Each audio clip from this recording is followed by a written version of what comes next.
Thanks for logging on, everybody. Today, we are going to talk about Form 22, the Evidence of Funds form. So first of all, I just wanted to kind of bullet point a few questions that we're going to be answering in these slides. This form is probably one of the most important forms that we should be using in almost every transaction, not every single one. So we'll go over exactly which types of transactions we're going to use it in. But in the slides coming up, we're going to talk about what is the purpose of the form, in what other ways can we disclose funds without this form, why is it important to disclose the funds, how are you required to disclose contingent funds, are you required to disclose non-contingent funds, what if the buyer doesn't want to show the seller the proof of funds, and how can the seller give notice to terminate, and should they, if they don't see these proof of funds? So first of all, why do we do this? The purpose of disclosing funds is because of paragraph A in Form 21. It says this agreement is not relying on any contingent source of funds, including any from a loan or the sale of other property, gifts, retirement, future earnings, except otherwise specified. So in other words, you are required to disclose where the money is coming from in every sale, if it is not coming from liquid cash in a bank account. So the definition of non-contingent is liquid cash in a US bank account, readily available. Contingent funds are all other forms of payment that are not non-contingent. Sorry for the double negatives. So there are ways to disclose these funds. We can disclose them with a bank statement. We can use Form 22A to disclose a loan. We can disclose with 22Q or 22B that funds are coming from a contingent sale.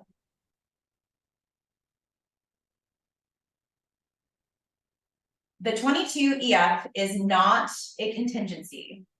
It is a disclosure of your funds. And first of all, the evidence of funds. So we're going to talk about how we disclose these.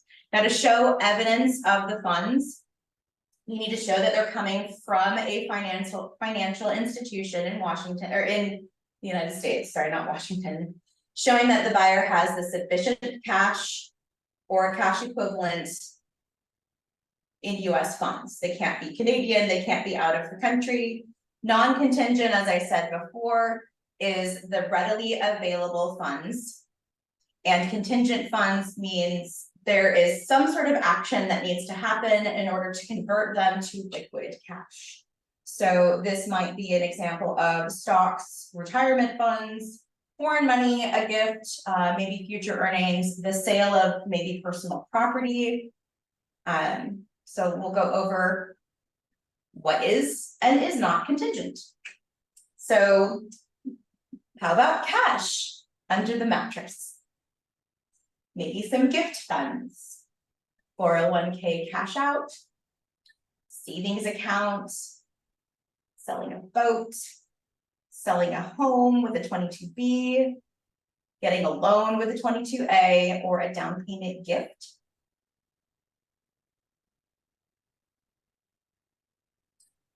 So when we're thinking about what the definition of contingent means, cash under the mattress is technically contingent because it is not in a US banking institution and you cannot prove that those funds exist.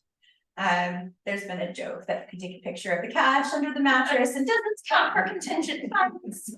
Technically, it does not. Technically, it does not count as proof of funds. Gift funds are also contingent, unless they are already transferred into the buyer's accounts with the buyer's name on them. 401k cash out is also contingent. Although it may seem like that cash is readily available, there is action that needs to take place in order to have those liquid funds available for spending. A savings account, on the other hand, is readily available to pull out, so they are not contingent. Personal property sales, like maybe they're going to sell a boat, that is contingent. And then 22B is when you have a home that has a 22B sale. Although these funds are contingent, since we're disclosing them with the 22B, you will not be putting them on the evidence of funds. Same with a loan. If they're using the 22A for the loan, we are not going to also disclose these on the 22EF. And then finally, a down payment gift is considered contingent unless those funds again are transferred into that buyer's account with the buyer's name on them. All right, so when you're checking the boxes, you now have a pretty solid idea of what is and is not contingent, non-contingent. So when you're checking the boxes of non-contingent funds, those are readily available. It defaults to 3 days. Think about how we're going to show these funds. In order to show them with meeting what they are considering the definition of providing proof of these funds, remember they must show the buyer's name, must show sufficient funds to cover the payment obligations, and this includes the closing costs, and they have to show the financial institution. So think about doing something like a printed statement, a screenshot that shows that information, maybe a bank letter even, and definitely redact all the private information. We don't need to have account numbers, only show what you need to show.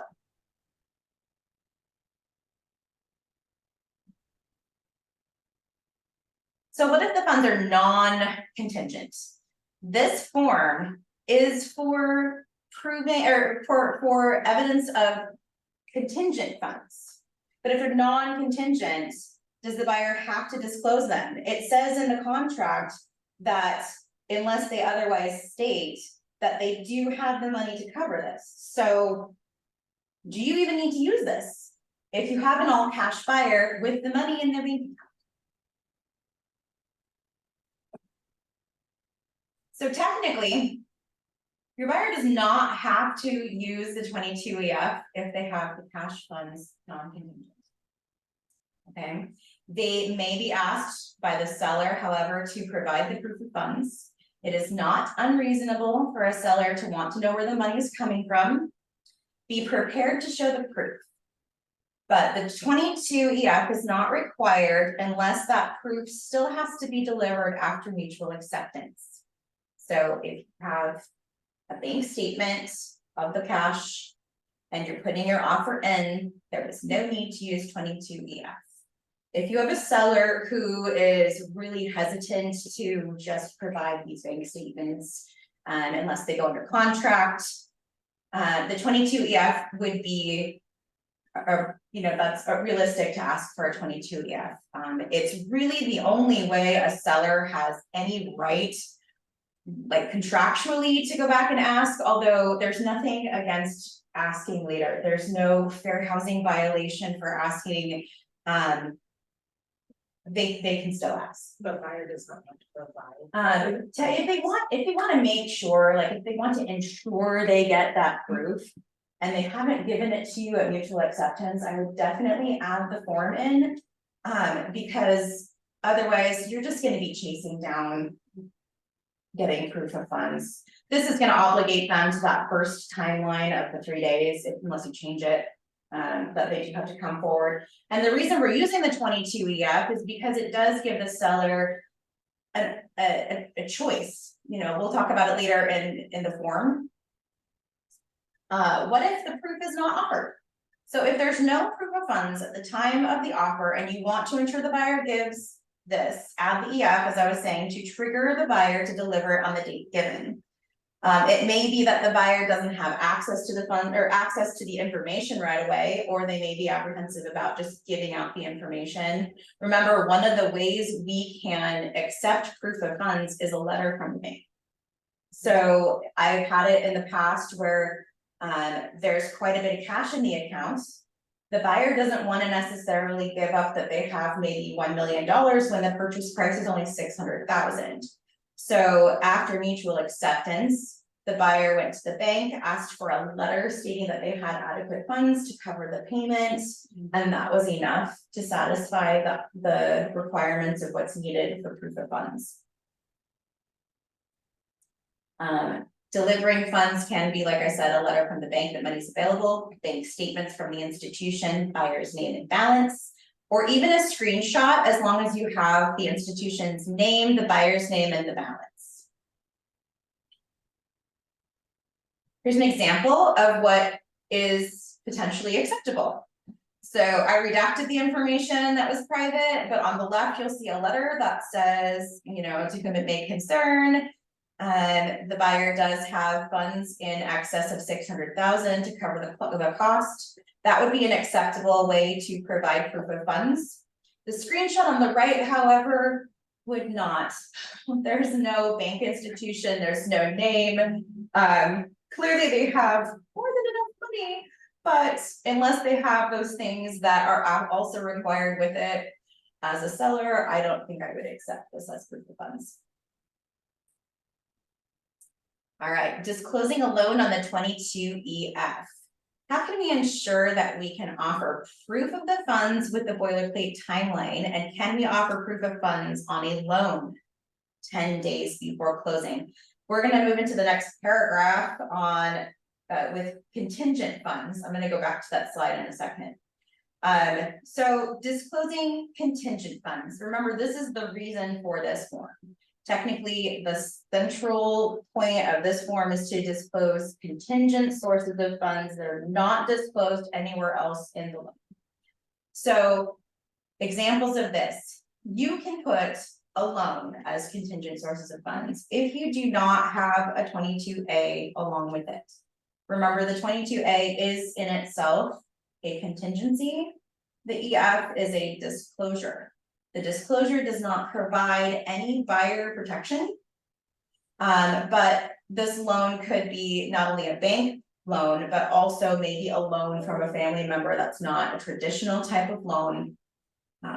If they are going to be selling any of their own personal property, if they are selling a home and not using a 22B as that contingency and just want to put it in here, they can do that as well. But again, just keep in mind, one is a contingency protection, the other one is simply just a disclosure. Gift money, stocks, anytime you see stock, 401k, mutual fund, any of those sort of trigger words, I guess, those accounts are not liquid cash. So unless it is a checking or savings account, it's likely not liquid cash and it's likely contingent funds.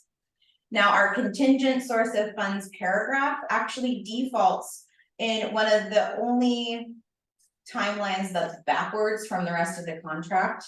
So this is a prior to closing timeline, defaults to 10 days. If you are doing something like gift funds from grandma, stock cashing, some sort of other down payment or some sort of other down payment, not with a loan, you know, your timeline might be realistic to be 10 days from closing.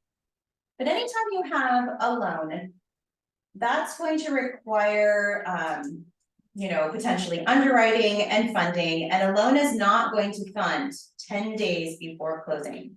We've never had loans close or fund 10 days before closing.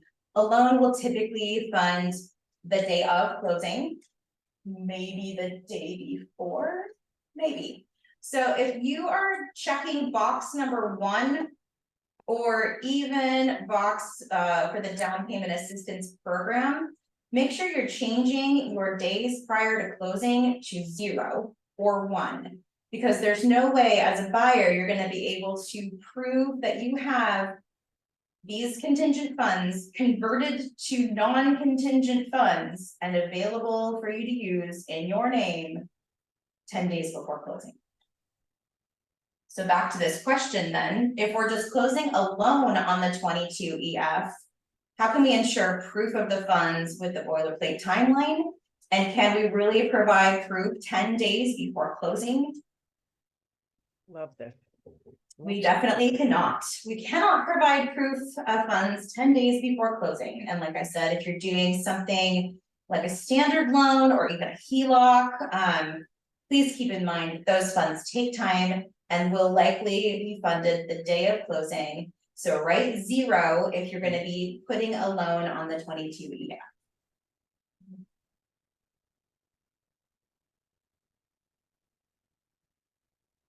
Okay, so going back to the whole idea that paragraph A in Form 21 says we have to account for 100% of where the money is coming from when we do a purchase and sale. If the buyer is putting 20% down and, you know, financing the balance, right? So they're financing 80%. Where's the 20% coming from? Your question as their agent should be, how are you getting the down payment?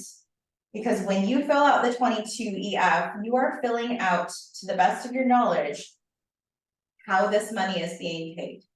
And if you don't fill out that it's being, or if that it's contingent or non-contingent, you could be, you know, at the most simplest, misrepresenting where the money is. So how do you represent 100% of those funds? So if you're doing financing, you could potentially have your 22A marking down 20%. Then you would additionally use a 22EF to mark where the other 20% is.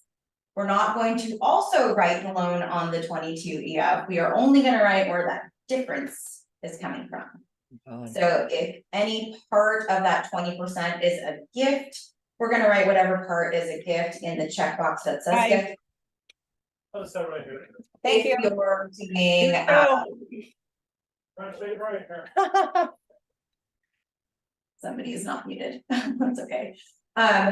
If you are doing that 20% down from a home equity line of credit, you're going to want to write where that's coming from. And also with that, keeping in mind your timelines on proof of how that money is converted to liquid cash.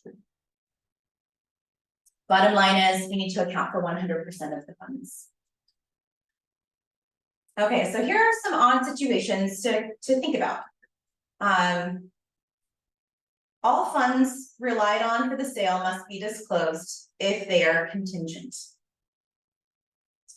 If contingent funds are relied upon for the sale towards financing using a 22A and the contingent funds fall through, so they're getting a loan and there may be borrowing something for the down payment. Unless you actually have the 22EF stating those funds were contingent to begin with, the buyer is not going to be able to recover their earnest money. Yeah, this was found on several different legal hotline situations. So I thought that was really eye-opening for me. If you are not properly disclosing where that down payment is coming from, you are in fact stating that it is cash available. Yep. Buyers must accurately and honestly represent where all the funds are coming from that are required to purchase, and 100% of the purchase price needs to be disclosed. All right, here's a question. A buyer has liquid funds in a US banking institution, but they are in the name of his father's estate. The buyer is named the executor of the estate. Are those funds considered contingent or non-contingent? I'm not really expecting anybody to answer.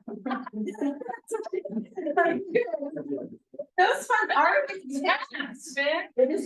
Good job, Carrie. Those funds are contingent. And why? Because the buyer is the beneficiary, but may not have access to the funds. So they're not technically in the buyer's name, it's just the beneficiary of the account. They would still have to be converted. There's none.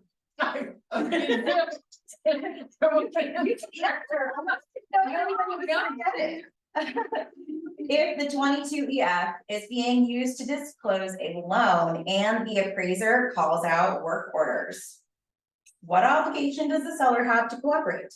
None. This is a room full of overachievers. That wasn't me this time. None, they have none, they do not have to cooperate. If your intention is to make a loan be a contingency, then make the loan be a contingency by using the proper form, which is the 22A. Anytime you put a loan on the 22EF, you are waiving the contingency rights, so keep that in mind. How do you provide proof of the availability for gift funds? So somebody's parents is gonna give them $10,000 towards their down payment. How do you prove that? Dad just says, hey, I'm gonna give it to you. A written. So any gift funds must be in the buyer's name by the specified time in 22EF. So if you put 10 days before closing and 10 days prior to closing, those gift funds have to be in the buyer's accounts. So that parents cannot wire them directly to escrow. Okay. Unless, if the parents are gonna wire them directly to escrow, you would put 0 days. Because Is that what? there is no way to prove that they have been converted to non-contingent funds. Unless they're in the buyer's name, those 3 things, the buyer's name, US banking institution, and it's, right? So there's no way to prove they're in the buyer's name, and if the parents plan on wiring them directly to escrow, they will make it as liquid funds, the non-contingent funds on the day they wire it. So you could put 0 for the amount of days before closing. Keep in mind, the 22EF is not a contingency. What it does do though, is it creates a timeline and an obligation for that buyer to prove that they have the money to pay for this purchase. In doing so though, it also gives the seller a little bit more power, because if the seller sees that there has not been proof that they have the money, they don't really see an end in sight, the seller does have the option to terminate the contract. Now, if seller terminates the contract because buyer can't provide the proof, the buyer shall be in default and the seller shall be entitled to the earnest money. But default happens when those dates and the sale cannot close. So, be careful just jumping the gun. Because certain other, like I'll go back to the other paragraphs. Let's go back to the contingent paragraph right here. If the buyer has contingent funds and notifies that seller, if the seller terminates because the buyer says, oh my gosh, my contingent funds, they're not gonna work out, I'm sorry. If seller terminates early because of that, then the earnest money can actually be refunded back to the buyer. Okay, this is just a timeline to get this done. If the seller wants to ensure the earnest money, they need to actually allow the transaction to fail. So be careful jumping the gun. This would be a situation where we might be in a little bit more of a competitive market, and maybe the seller has a better buyer, you know, as backup. So they can keep them out for that.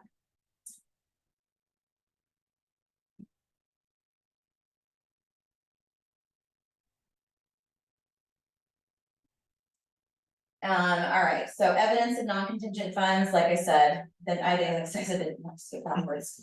Upon notice, the termination of this addendum, the earnest money shall be refunded to buyer. So if you're giving notice and the seller says, you know what, forget it, we're done, the seller can end it, but the money would go back to the buyer. The seller does have the right to terminate. Now, if the seller ever decides they want to exercise this, instead of letting it unfold and seeing if they come up with the money, because they still can. Just because they didn't come up with it at the time they were supposed to, doesn't mean that it won't happen before closing, right? So, if the seller chooses to terminate this, the form you want to look at is 90EF. That's the termination because of evidence of funds. I just pulled it up right here so you guys can see what it looks like. It is a notice.